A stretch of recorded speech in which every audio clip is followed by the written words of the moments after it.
Blog Talk Radio, the world's largest online radio network. Welcome all of you readers to Authors on the Air. This is Ann White, one of the co-hosts, and I am so happy to be here with one of my favorite authors, C.J. Lyons. But before we get the party started, let me introduce you to the sassy one of us, the co-host, Pam Stack. Good morning, Pam. Hello there. Good afternoon. How are you today? Wonderful. I am thrilled that we have this fabulous lady visiting with us today. What a talented woman. Before we get started, though, Anne, I'd like to tell our listeners where they can find us. You can locate us on Facebook at Authors on the Air. And if you go there and like us, we love it. Every 50 likes, there are free giveaways, Amazon gift cards, free ebooks, free tree books. So please go there and like us. Additionally, you can find us on the web at www.authorsontheair.com. You can look around. We have an ebook store. There are reviews. There are blogs. There are MP3 archives for all the authors who we've had the pleasure and honor of interviewing. So stop by there whenever you get a chance, and stop by often. And I would like you, since you've been gushing and gushing all week long, and here we are at the end of the week, I'd like you to go ahead and introduce this woman who is one of your faves. Will you take it away? She is. And CJ knows why, and most of the listeners do too, because my night job is as a trauma chaplain. And when I opened her first book, which was the Hart and Drake series, and it began with the sound of the trauma helicopter landing, she had me at the chop of the helicopter. So I am so pleased. CJ is a pediatric ER doc turned suspense thriller author. And I want to make her agent happy today because I am going to introduce the award-winning, critically acclaimed, New York Times and USA Today best-selling author, C.J. Lyons. C.J., do you think we've made your agent happy today? Oh, you've made me happy. Welcome to the show, C.J. Welcome. Thank you, guys. I'm happy to be here. CJ, I've been waiting for Blind Faith. It came out on, the 31st of July, and the moment it hit my iPad, I started it. I'm loving it, but I've noticed that when I was looking at some of the reviews for it, it says that it's got a brand new ending, and it's a new beginning to a series. Can you give us the history of Blind Faith? Why would it have a new ending? Was it published before? Yes, actually, I self-published it as an ebook, and it's the book that hit the New York Times. It debuted at number 2 on the combined print and ebook list, stayed on the New York Times list for it was either 6 or 7 weeks, and it also climbed as high as number 4 on the USA Today list last summer. Wow. After that, St. Martin's Press approached me about taking over the rights and publishing it in mass market paperback format. And they had a wonderful editor that I'm just thrilled to be working with, Kelly Raglan, who's head of their Minotaur division. And she fell in love with one of the secondary characters.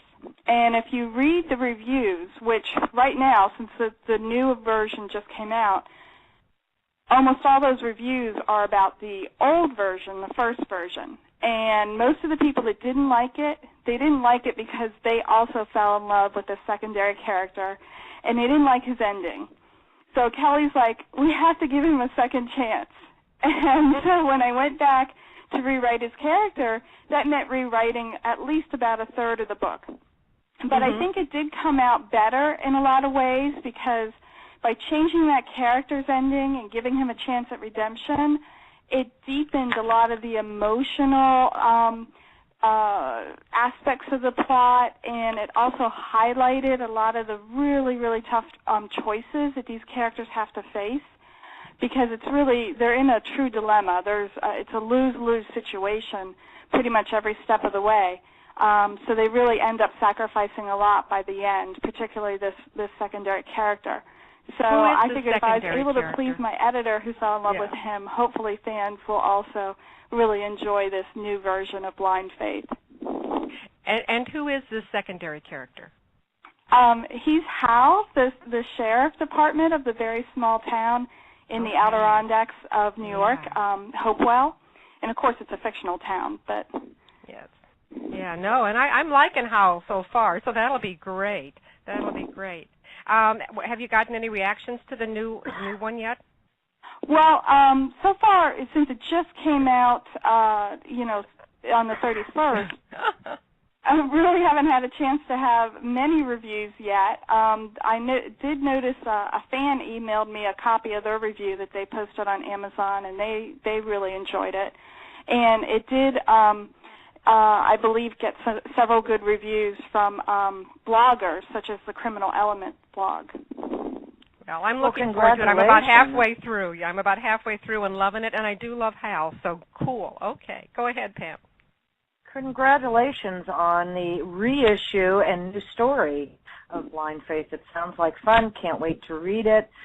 You actually have quite a book list, CJ. I'm actually at your webpage, and if I may, for those of your fans and our listeners, you can find CJ at cjlyons, lyons.net.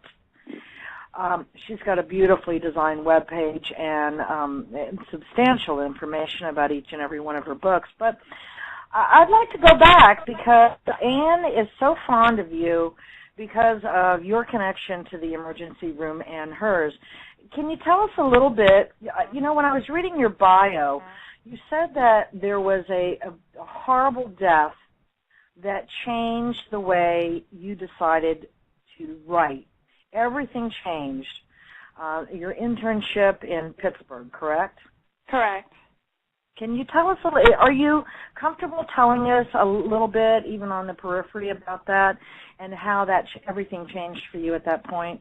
Well, I'm one of those people that I've been a writer and a storyteller all my life. It's just my way of coping with the real world and with the chaos that we all face every day.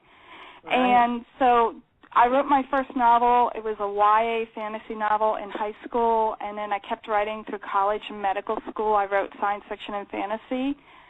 Then, during my internship year at Children's Hospital Pittsburgh, like you said, everything changed. I want you guys to try to imagine the life of an intern. It's not at all like what you see on Grey's Anatomy. You're living so far apart from the rest of the world. You're so out of sync with them. And you're, 25 years old, and you have the life of a child in your hands. And so it's just a really,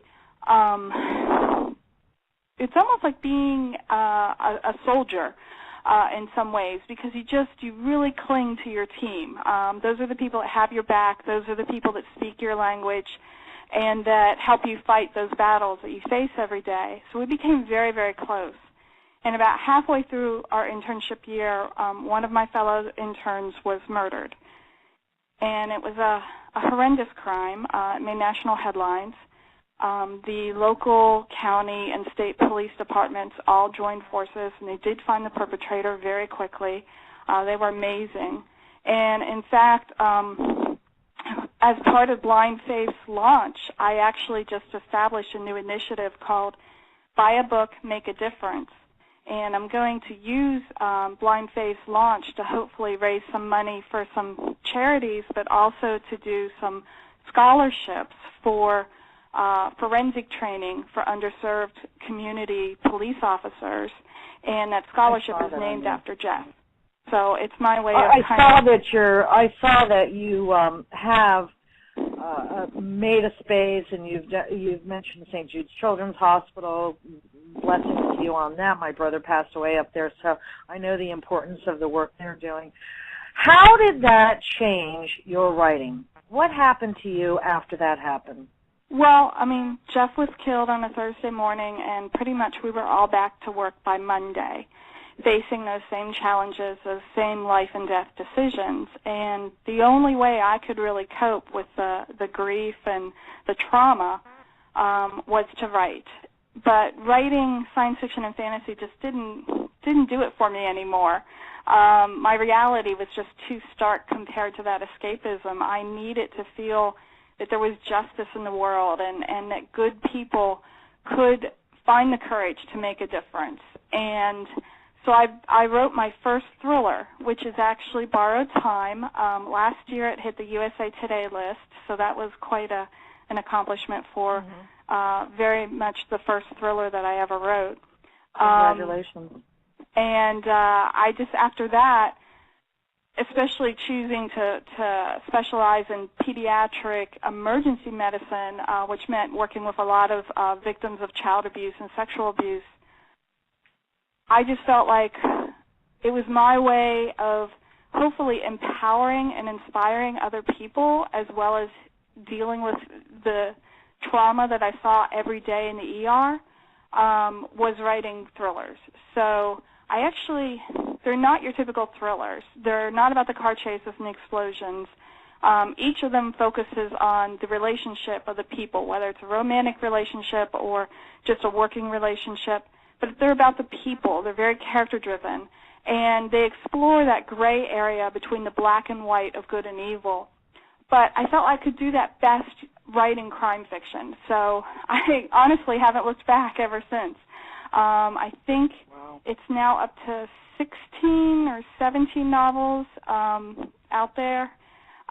With 4 on the way, I have several contracts still with New York City publishers in addition to the books I'll be publishing myself, simply because my fans want my books faster than New York City can deliver them. So they're congratulations on the success of your first one out, Borrowed Time. And just from a personal standpoint, let me send out a special gold stars on your file. I also work with families of domestic violence, so I totally understand what you're saying about empowerment. Anne? What I was going to go next with your ER and your pediatric and your medical background, did you do the Hart and Drake series next? Is that what followed, or what followed Borrowed Time? Actually, you're right. Hart and Drake were the next books I wrote, and those actually were the first books that I ever sold to New York City. Unfortunately, and this is just how the publishing industry is, so for someone that works in the ER, and you guys will understand this with your backgrounds, you get to be rather of a control freak. And I had no idea what I was getting into when I first signed with a New York City publisher. I thought it was going to be dream debut. It was supposed to come out in hardcover. I had 12 New York Times bestsellers that loved it and gave me cover quotes, including Sandra Brown, that called Nerves of Steel the perfect combination of romance and suspense. And so I was really excited. And I even, since I had sold a second book to the publisher, I quit my pediatric practice. After 17 years of being a doctor, I decided I had a chance to make a second dream come true with the writing. So I quit. I moved 1,000 miles away from home, and I was looking forward to becoming a career novelist. But, there's always a but, about 90 days before Nerves of Steel was supposed to be published, it was withdrawn from publication by the publisher. It was canceled because of some cover art issues, so something I had no control over. So all of a sudden, for the first time in my life, I was unemployed. I was 1,000 miles away from home. I had no job, and I was like, uh-oh, my leap of faith maybe didn't pay off. But I did what I've always done. I kept writing, and I kept writing, and I got my rights back to the Hart and Drake series, so that's how I was able to self-publish it several years later. I got a new agent. Another publisher came to me and asked me to create the Angels of Mercy series as a combination of ER meets Grey's Anatomy, and that had never been done before. But here's the thing. This is what tells you that karma has a real sense of humor. The book I wrote during those utterly depressing months when I felt I really had no future, and I just had to write to work through that grief and that loss and that sense of betrayal, that book was Blind Faith. Oh, my goodness. Wow. That's wow. I just that's got a remarkable goosebumps. story. I just got goosebumps, yeah. Yeah, it talks about, it really speaks to your perseverance and your belief in what you were doing. I think it's amazing. Well, thank you. Most of my family wouldn't call it perseverance. They would call it just mule-headed stubbornness. But whatever it is, it worked. Yeah. And I'm so glad you got the rights back to Nerves of Steel, because that was the one that hooked me. That by the first paragraph, the first page, I was a C.J. Lyons fan, and I loved the entire Hart and Drake series. But I know that there are 3 right now, and I read that you're going to give them a break a little bit. You've put them through a lot. Do you intend to do any more Hart and Drake in the future? I actually have had a couple of niggling ideas about future books, but, you know, those characters are just so alive, and especially Hart, going through she's a domestic violence abuse survivor, and that actually, from medical school, I've worked with them, and that was my first research paper ever, was on domestic violence, and I've seen it firsthand, unfortunately. So I really, really felt so just amazed at the outpouring of fan mail after her books came out, with people that said, thank you, you know, I lived through this, or a friend of mine has lived through this, and you painted it exactly like it really is, even though you're writing fiction. And that's what I always strive for, is that emotional reality. And that's one of the reasons why I call my books Thrillers with Heart, because the heart of it is that true emotion that I try to keep as real as possible. And then the thriller stuff is the entertaining things. But I really want to find a story that's worthy of doing a 4th book for them. So the soonest would probably be next year. Right now, although fans keep asking me for a 4th book there, my fans are really, really driving me to do more of the Lucy Gardino FBI thrillers. So right, yeah. I hope to have the 3rd one, Kill Zone, which, poor Pittsburgh, a good chunk of that city is going to get burned down in it, should be out in the fall. So hopefully that will keep my fans off my back long enough for me to get my other books done. Oh, you want them on your back. You want them on your back. you know, one thing, CJ, one of the things I saw when I was reading the Hart and Drake series, I read all 3 before I saw the covers. And then when I saw the covers, I was a little disappointed in Hart because I wanted her to look like you. I just pictured her looking like you, and when I saw her, I thought, oh, she doesn't look anything like CJ. No, none of my characters. I know. Go ahead. Actually, in my head, I want to say that, first of all, Pam? Are you still there? I think we just lost Pam. Oh, okay. Well, okay. If we're talking about casting for Hart and Drake, I've always pictured Jessica Alba as the perfect Hart.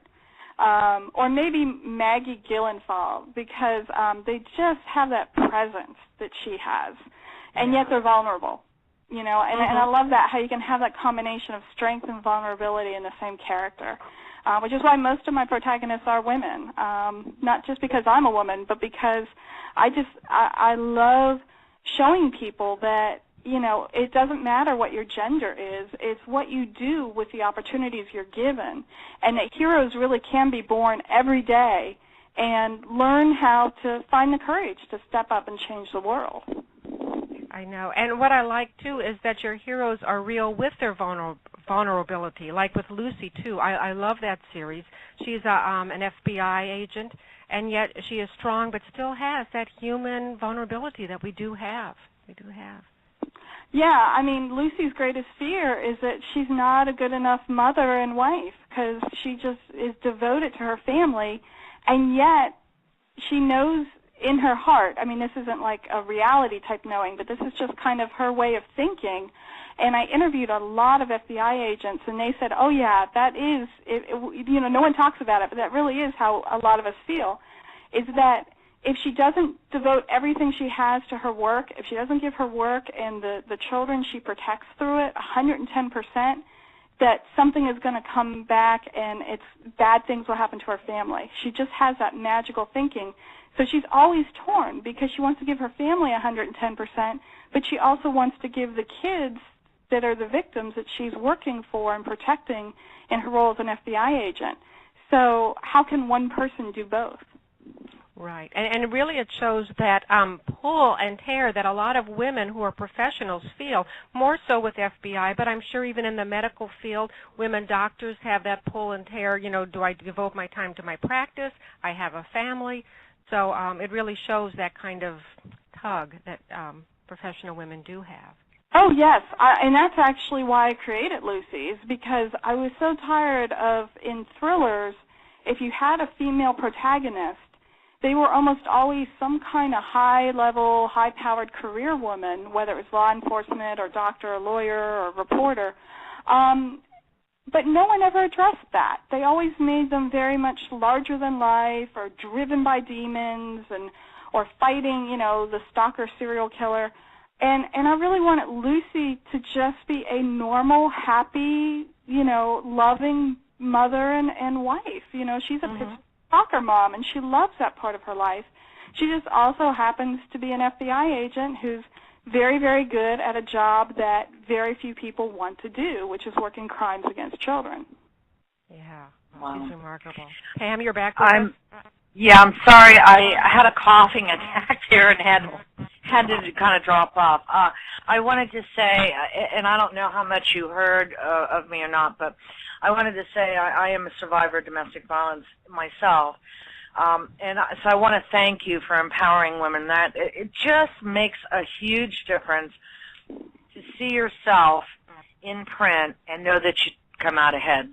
That's just what I wanted to say. Thanks. But oh my God, you just made my day. I'm like choking up here, Pam. Thank you so much. No, it was really, it was a horrible thing that happened. But I'll tell you what, it guides my life every day. I always say, it's the best thing that ever happened to me because it wouldn't be who I am today. And that's really, really important, and we'll talk about that some other time. This is about you, but thank you for doing that. You have no idea how much it means to me personally. Well, thank you. You're absolutely welcome. Thank you. I really appreciate that. I saw that you also work with one of my favorite people, that you have started a new series with someone named Erin Brockovich. Yeah. How did this happen? About rock bottom and hot water, and what happened was she had read my Angels of Mercy books, which are feature 4 different female medical professionals.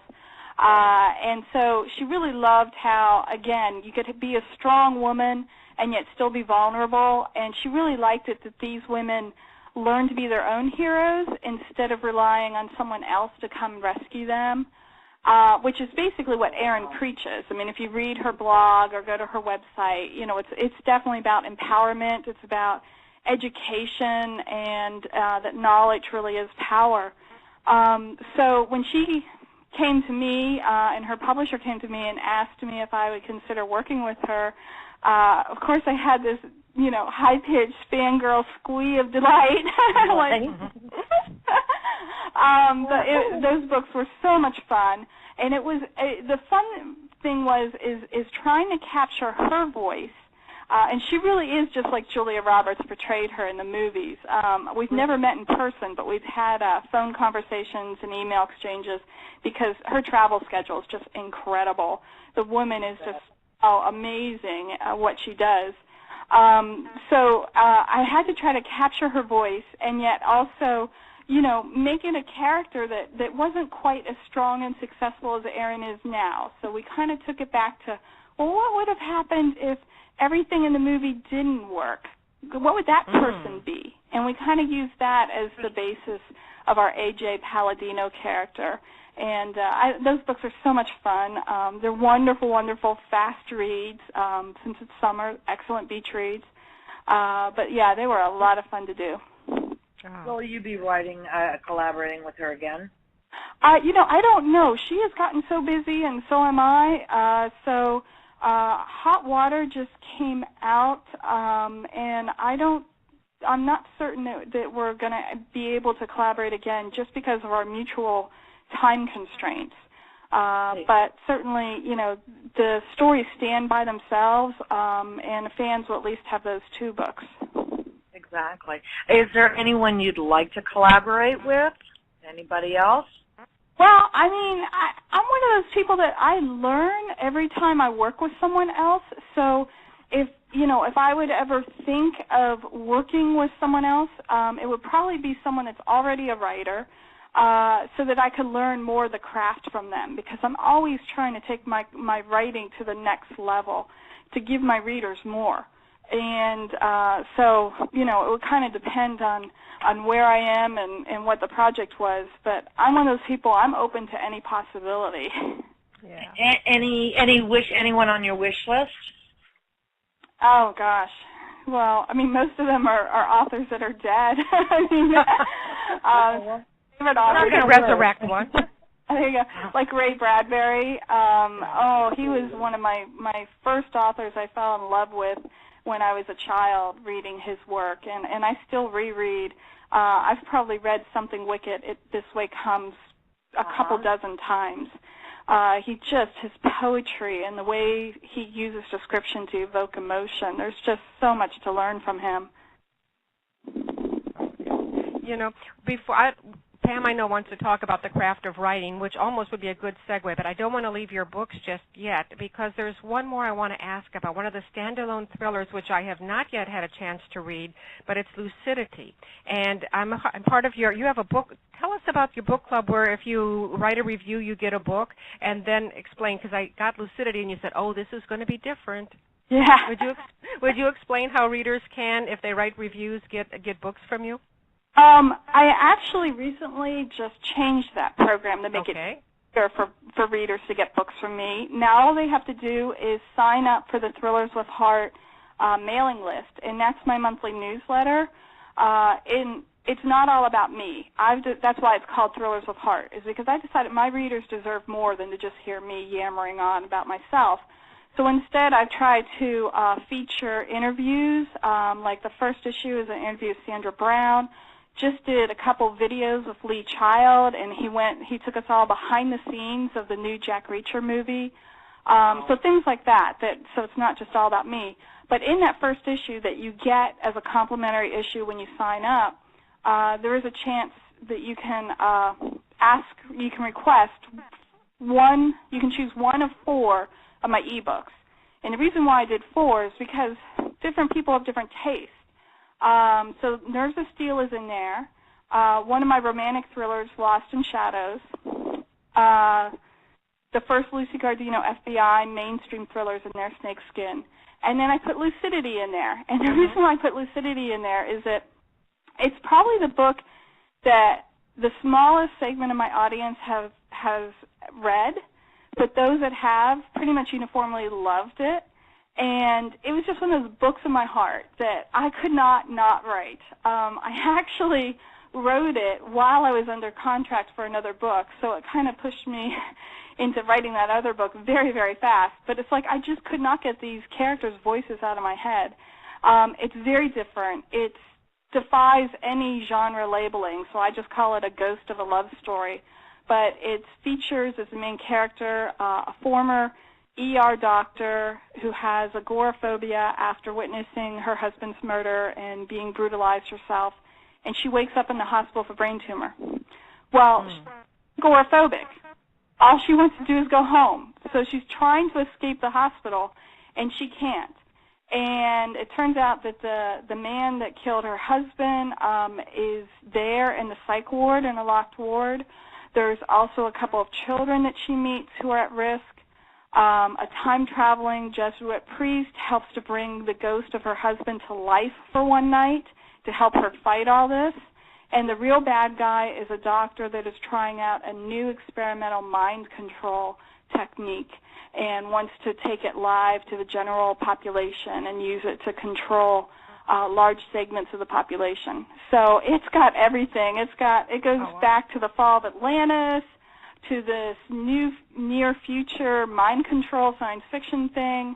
You got time travel, you got ghosts. I mean, you name it. It's got it in there. Well, I'm looking forward to it. That was one of the ones that I got. By the by, I just signed up today. So good. I'll be okay, great. Well, you get to pick one of the books then. Yeah, and that was the one I picked, so I haven't read it yet, but I'm looking forward to it and getting my review back to you. And, you know, CJ, you're probably smart in broadening out and showing other authors because your fans love you so much that they're just nattering you for, can we have another Lucy? Can we have another Heart? This way maybe you can spread them out and get a little breathing space while you're creating the things you like to create as well. Exactly. And, in fact, I'm having the third Lucy will come out this fall. The other book that fans have just been clamoring for is the third in the Shadow Ops series, and that will actually come out hopefully before the holidays. I'm actually collaborating with a wonderful thriller romantic suspense author, Cynthia Cook, who is also a fan, and she fell in love with the story. So we're working together on that one. And then I have my New York City published books, the continuation of the FBI character from Blind Faith, Caitlin Tierney. That next book, Black Sheep, comes out in, I think it's January or February, and then the third book in that series comes out in June. So if I can get all these books written this year, next year, for the first time in 7 years, I'm going on vacation. Good for you. There you go. Have you decided where you're going, by the way?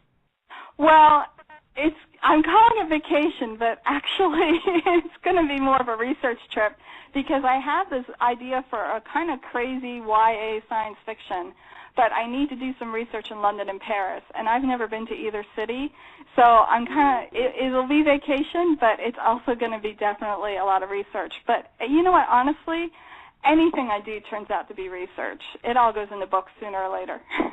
There you go. Now, speaking of your books, I want to go back to your books because you have an interesting,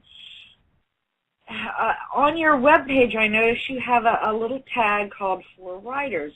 I'm sure that there are others who do this, but I don't think I recall anyone who talks as in-depth as you do for prospective writers.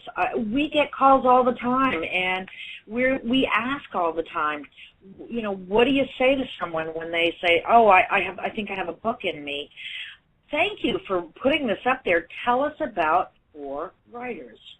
Well, what For Writers leads to is some resources for people that are researching thrillers, but also a separate website called No Rules, Just Write. Because that's my motto. I don't believe in writing rules. I believe in writing from your heart and finding your own passion and vision. So that leads to a blog, and honestly, I share everything I know.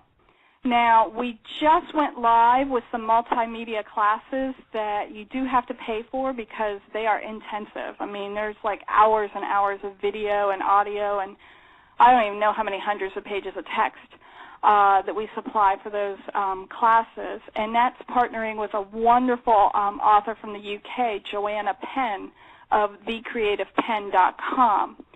So Joanna and I joined forces because we both realized that neither of us, because we want to be writing our fiction, has time to do as much online teaching as we used to. And both of us were tired of saying no to students that, you know, we just didn't have time to keep teaching classes. But this way, the material is available 365 days of the year, 24/7, and once people, you know, sign up for the courses, they can go at their own pace, they can mix and match segments, they can go out of order, they can leave questions for us, and Joanna and I will personally answer every single one of them. So it's very convenient. It's a win-win for both of us. But I usually direct people first to the No Rules, Just Write website, because that, honestly, I do share everything. I mean, I really, I don't hold anything back because I don't feel that writers are in competition. You guys know this because you're both avid readers, and so am I. Readers are starving for good books, and so we can't write them fast enough. There's no way we can be in competition. We just can't keep up with the demand. So I don't see that there's any reason to hold anything back. And I really, so many people helped me in my career. It makes me feel good to give something back. Oh. Well, I'll tell you what, I know you're benefiting a lot of upcoming aspiring writers, and that's a marvelous way to do it. We'll make sure we put that information on www.authorsontheair.com, and everything that you've told us. We're going to put your site up there, your Facebook page, and No Rules, Just Right. So I have a question for you. Who inspires you? Oh, my gosh. So many people. It's really hard to say. When I was in medicine, I don't think a day went by that I didn't witness some tremendous act of courage that if I hadn't been there, no one else would have noticed it. Because my patients and their families and the nurses and the other medical professionals I worked with, you guys, if you're in a profession like that, the law enforcement professionals I've worked with, it's just, in this day and age, we get very callous. I think it's because of all the TV and the movies and the way they portray life. We start to kind of buy into that and believe it. But really, if you look around, there are people changing the world every single day just by these simple, silent acts of courage. And it just, not a day goes by that I don't see someone. I think that's why Liberty Mutual, is an insurance company, has these wonderful series of little movies, and they incorporate some of them in their TV ads, where there's no talking, there's just music in the background, but you're watching someone do the right thing. Pick something up before a blind person can trip over it, or hold the door stable. Yeah. And I just love those, because that's truly how life is. If you just open your eyes and get out of your little self-awareness cocoon and look around. Are there any writers that inspire you? Yes, there are so many. I just came from Thriller Fest, so most of the ones I'll be naming are probably the writers. Because I love going to Thriller Fest. I get to meet the people that I just adore. David Morrell, who wrote First Blood, Rambo. That was one of my favorite books. He's great. He's wonderful, and he's such a mentor. He gives so much back. I would not be here today if it wasn't for him. Lisa Gardner, who's also been a mentor and a friend for years before I was even published. She just, every book she has pushes the boundaries as far as what you can do with the craft. Like her last couple books, the point of view of the characters has just been so stupendous in the way she uses it to increase the suspense. I learned so much by reading her books, and she's just such a wonderful person. Sandra Brown, talk about giving and generous and encouraging fellow writers. Just wonderful. I could just go on all day. Well, I think that's great. And you've said, of course, that Ray Bradbury was one of your heroes. So you are, I think, in fine company, CJ. Oh, well, thank you. It's so sweet of you. And as we close the show, we usually ask what you would tell other authors, but now we can just tell other authors to just go to your website and go to For Writers. So instead, what I would like to do in closing the show, you know that I am a trauma chaplain. So I just want to wrap you in beautiful healing light that helps you to continue to achieve all of your dreams, all of your goals, to keep writing, to have a beautiful vacation in Paris and England, and just continue to be that inspiring and beautiful person that you are. So just consider yourself wrapped in blessings.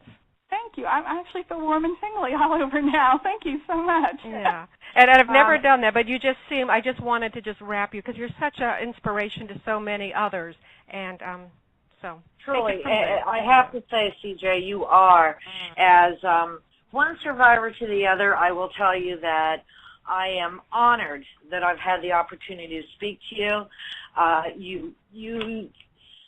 You've given me more inspiration to get out there and do more. To help others, and thank you for that. I love to be motivated by other good people, and you've certainly done that. I have one silly question for you that I ask all of our guests who come on the show, and that is cats or dogs? Cats. Boo. There we go. There's one on my side. See that? Okay. I know, the pride versus the pack. CJ Lyons, You have been a delight today. I cannot tell you how much fun it has been to speak to you. I want to just remind our listeners and your fans that they can find you on Facebook at CJ Lyons, Lyons, or at your webpage at cjlyons.net. If you're interested in looking at CJ's advice for up-and-coming writers, you go to norulesjustwrite.com. Is that correct, CJ? Correct. Yeah. Okay. And Ann? I just want to thank you so much. It's been a privilege and an honor to talk with you. I've been such a big fan, and I'm just going to go back and continue reading and writing reviews. And like I say, it's been a wonderful time sharing with you, CJ. Thank you so much for taking time in your busy schedule to be with us. Well, thank you guys for having me and for all the work you do in connecting readers with new writers. That really means a lot. Thank you again. Thank you. Thank you. All right, Take care. Have a beautiful day. Yeah. Bye-bye, CJ. Bye. Bye-bye. Bye-bye. Wow. Ann? Wonderful. Yes. That is one incredible woman. That is one incredible woman. It Wow. was. I know. I told you I'm just blessed. I just feel tingly all over, so I really enjoyed that. We have some wonderful shows coming up. And, Pam, would you tell us about your next favorite that you have coming up?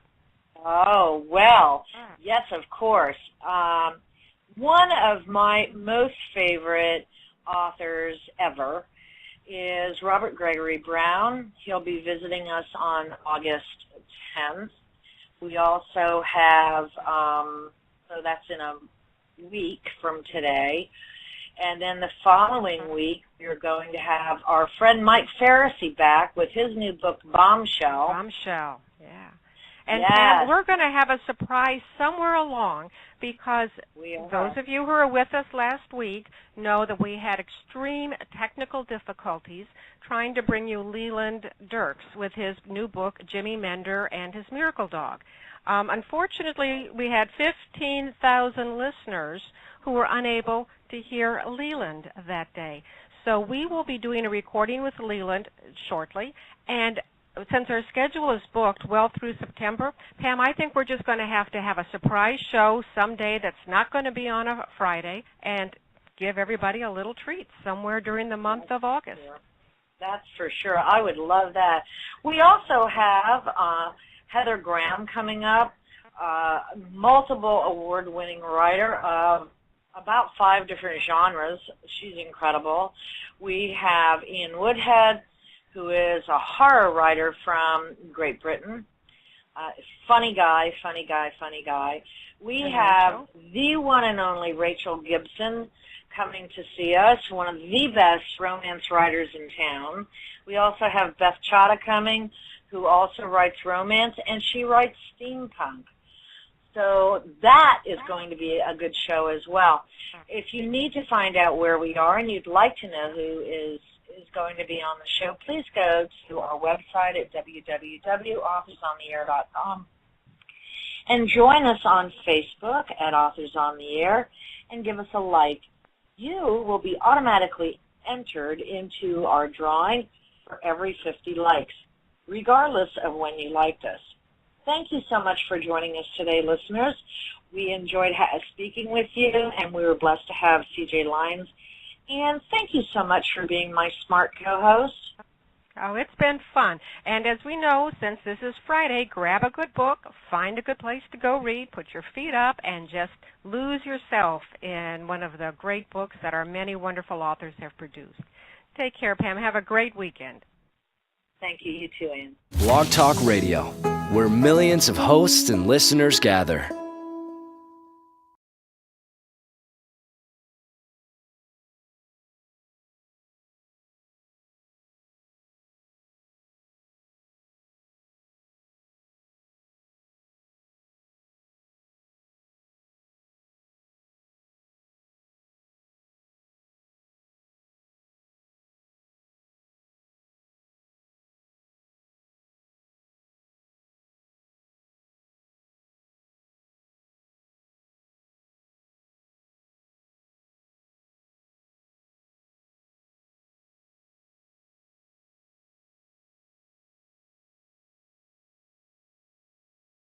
3 archives for all the authors who we've had the pleasure and honor of interviewing. So stop by there whenever you get a chance, and stop by often.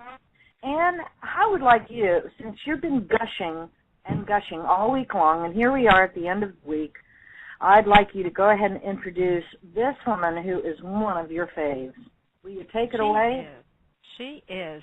And CJ knows why, and most of the listeners do too, because my night job is as a trauma chaplain. And when I opened her first book, which was the Hart and Drake series, and it began with the sound of the trauma helicopter landing, she had me at the chop of the helicopter. So I am so pleased. CJ is a pediatric ER doc turned suspense thriller author. And I want to make her agent happy today because I am going to introduce the award-winning, critically acclaimed, New York Times and USA Today best-selling author, CJ Lyons. CJ, do you think we've made your agent happy today? Oh, you've made me happy. Welcome to the show, CJ. Welcome, welcome. Thank you, guys. I'm happy to be here. CJ, I've been waiting for Blog Talk Radio, the world's largest online radio network.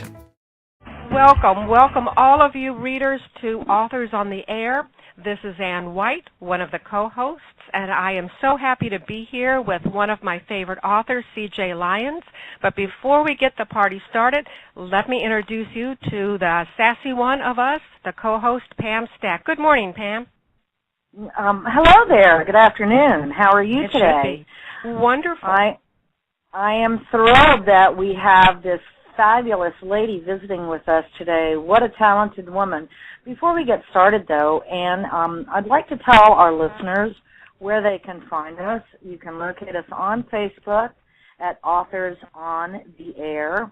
And if you go there and like us, we love it. Every 50 likes, there are free giveaways, Amazon gift cards, free ebooks, free tree books. So please go there and like us. Additionally, you can find us on the web at www.authorsontheair.com. You can look around. We have an ebook store. There are reviews. There are blogs. There are MP town in the Adirondacks of New York, Hopewell. And, of course, it's a fictional town, but... Yes.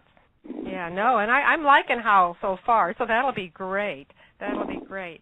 Have you gotten any reactions to the new one yet?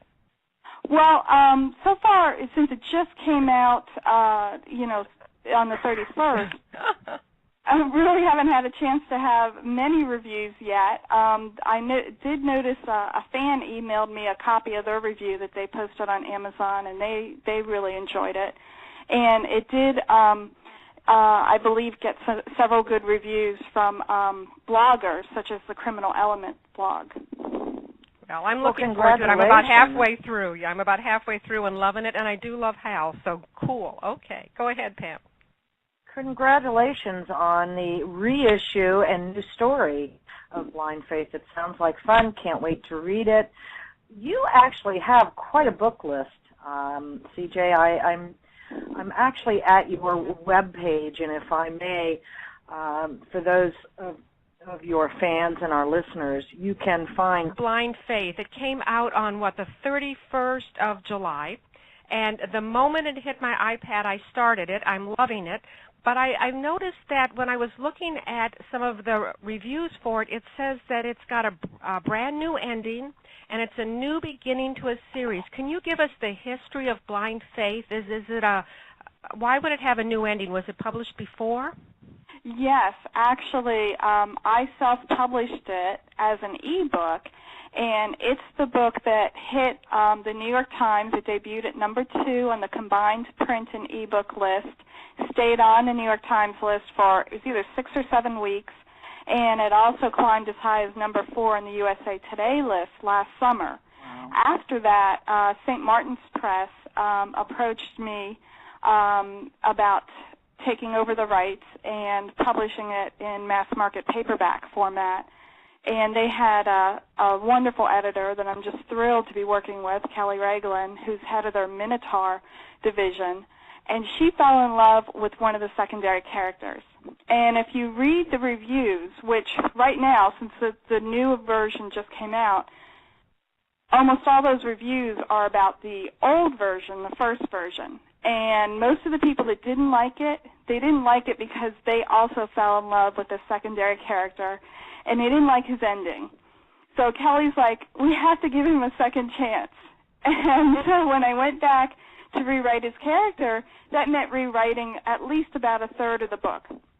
But I think it did come out better in a lot of ways because by changing that character's ending and giving him a chance at redemption, it deepened a lot of the emotional aspects of the plot, and it also highlighted a lot of the really, really tough choices that these characters have to face, because they're in a true dilemma. It's a lose-lose situation pretty much every step of the way.